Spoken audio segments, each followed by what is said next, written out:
नमस्कार दोस्तों, आप सभी का स्वागत है श्री एजुकेशन ग्रुप पर। और आज के इस पर्टिकुलर वीडियो में हम जानने वाले हैं नॉमिनेशन और सिचुएशनल टेस्ट के बारे में।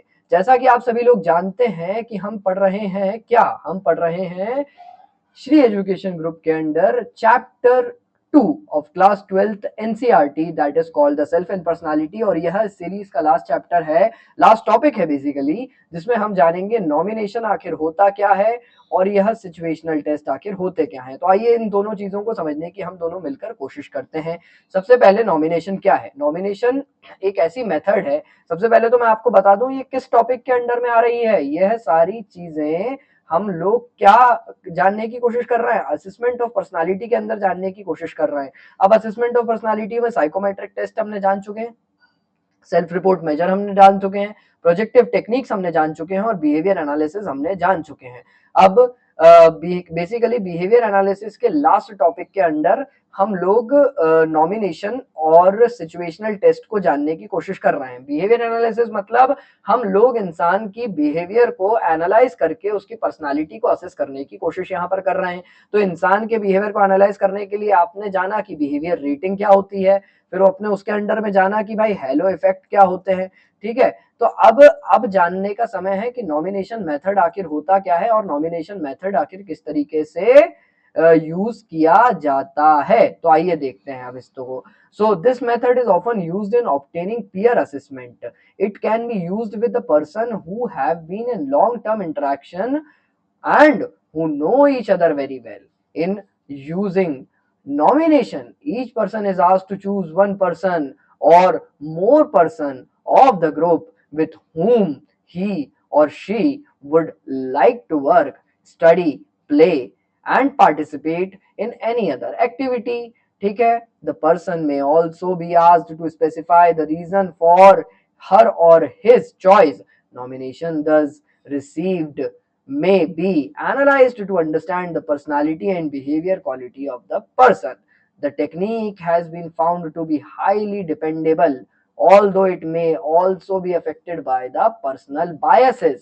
अब यहाँ पर क्या है, मैं आपको अगर आसान देसी हिंदी भाषा में समझाने की कोशिश करूं तो नॉमिनेशन मेथड बेसिकली क्या होती है। देखो, आपको बोल दिया जाएगा कि आपके आसपास जो भी लोग हैं उनमें से आप किसी एक इंसान को चुने। अब आप गए, आपने अपने पीयर ग्रुप में देखा, आप अगर पीयर ग्रुप मतलब अगर आप क्लास में हैं तो स्कूल में है तो आपके पीयर ग्रुप्स में से आप एक किसी बच्चे को चुन लेंगे, या फिर अगर आप ऑफिस में हैं तो आप अपने किसी एक कलीग को चुन लेंगे और उसके साथ मतलब बेसिकली आपको उसके साथ कुछ गेम्स खेलने होंगे। अगर आपको कोई एक्टिविटी दी जाएगी तो ग्रुप एक्टिविटी करनी होगी। ठीक है, तो आपको उस पर्टिकुलर सिचुएशन में उस इंसान को चुनने को कहा गया। अब एज अ साइकोलॉजिस्ट हमारा रोल क्या रहता है, हम उस इंसान के चॉइस को देखते हैं कि आखिर उसने अगर किसी इंसान को चुना है तो वह क्यों चुना है। अगर उस इंसान को चुनना उसको पड़ा तो उसके पीछे उसका रीजन क्या है। तो इस बेसिस पे इंसान की पर्सनालिटी का एनालिसिस किया जाता है। ठीक है, कि अगर कोई एक ऐसा इंसान है जो कि सामने वाले बॉस को चुन रहा है तो बेसिकली यहाँ पर कहने का मतलब यह है कि वह एक एम्प्लॉय मेंटालिटी वाला इंसान है। वो अपने बॉस को इसलिए चुन रहा है क्योंकि वो बॉस के साथ एक पॉजिटिव टर्म्स बनाना चाह रहा है। वहीं अगर एक इंसान है वो अपने एम्प्लॉय को चुन रहा है ग्रुप में, तो भाई वह बॉस मेंटालिटी का बेसिकली इंसान हो सकता है। इस तरीके से नॉमिनेशन मेथड्स किए जाते हैं और पर्सनालिटी का एनालिसिस लगाया जाता है और फिट बिठाया जाता है कि इसका रिलेशन इसके साथ फिट बैठ रहा है तो ठीक है, क्यों बैठ रहा है, इसके पीछे की पूरी कहानी, पूरी जो स्टोरी है वह हम लोग एनालाइज करके नॉमिनेशन मेथड में यूज करते हैं। बट वहीं यहाँ पर भी पर्सनल बायस आ जाता है। देखिए भाई, जैसा आपने पिछले वीडियो में जाना था कि बिहेवियर रीडिंग में भी एक पर्सनल बायस रहता है, तो यहाँ पर भी नॉमिनेशन में पर्सनल बायस आ जाता है कि भाई अगर कोई इंसान किसी से दोस्ती रखता है तो वो उसको चुन लेगा, और अगर दूसरे इंसान से वह नफरत करता है या फिर किसी भी तरीके का उसमें कोई गिले शिकवे हो तो वह उस इंसान को नहीं चुनेगा। इस तरीके से नॉमिनेशन मेथड की जाती है। तो आइए अब अगले चीज को समझने की कोशिश करते हैं जिसका नाम है जिसका नाम है सिचुएशनल टेस्ट। तो आओ देखो सिचुएशनल टेस्ट क्या होती है। अब सिचुएशनल टेस्ट क्या है, देखो अब इसको समझते हैं। A variety of situation tests have been devised for the assessment of personality. The most commonly used test of this kind is situational stress test. It provide us with the information about how a person behave under stressful situation. ठीक है, अब सामने वाले को किसी stressful situation में रखा, अब उसके बिहेवियर को उस सिचुएशन में हमने एनालाइज किया। आइए देखते हैं कैसे किया। The test require a person to perform a given task with other person who are instructed to be non-cooperative and interfering. The test involve a kind of role playing. The person is instructed to play a role for which she or he is observed. A verbal report is also obtained on what she or he was asked to do.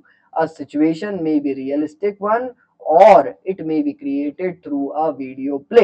अब यहाँ पर situation test में एक situation create करी जाती है और जिसमें आपको एक रोल प्ले करना पड़ता है। फॉर एग्जांपल, आप एक साइकोलॉजिस्ट हैं, आपके सामने एक क्लाइंट है, तो क्लाइंट के सामने आप एक ऐसा इंसान इंट्रोड्यूस करेंगे जो कि उस रोल प्ले में, जो कि उस सिचुएशन में वो जो भी बात करेगा उसको काटेगा, मतलब बेसिकली नॉन कोऑपरेटिव रहेगा, वो सामने वाले को कोऑपरेट ही नहीं करेगा, आपके क्लाइंट को कोऑपरेट ही नहीं करेगा और क्या करेगा, बार बार उसकी बातों में इंटरफेयर करने की कोशिश करेगा। नॉन कोऑपरेटिव और इंटरफेयरिंग करने वाले इंसान को आप अपने सब्जेक्ट के सामने, अपने क्लाइंट के सामने लेके आते हैं और फिर आप देखते हैं कि आपका सब्जेक्ट, आपका क्लाइंट जो है वहां पर उस सिचुएशन में किस तरीके से एक्ट कर रहा है, किस तरीके से अपने आप को बेसिकली वहां पर रिप्रेजेंट कर रहा है। अब इस तरीके के टेस्ट में आप समझ जाएंगे अपने क्लाइंट के बहुत सारे पर्सनालिटी फैक्टर के बारे में कि आखिर कौन सी चीज है जो इस पर्टिकुलर इंसान को ट्रिगर करती है। अगर आपको ये पकड़ में आ गया कि इसका ट्रिगर पॉइंट कौन सा है,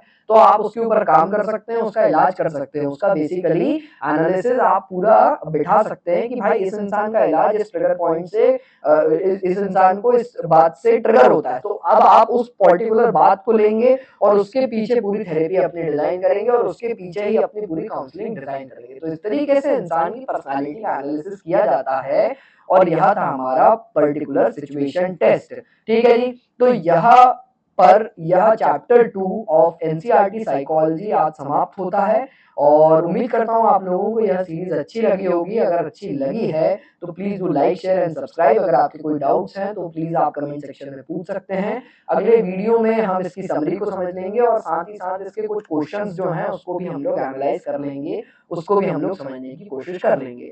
तो जी मिलते हैं अगले वीडियो में, तब तक के लिए please do like, share and subscribe to Shri education group. तब तक के लिए आप लोग, सबसे ज्यादा जरूरी यह है कि खुश रहें, मुस्कुराते रहें एंड फिर मिलेंगे अगले वीडियो में। तब तक के लिए बाय बाय।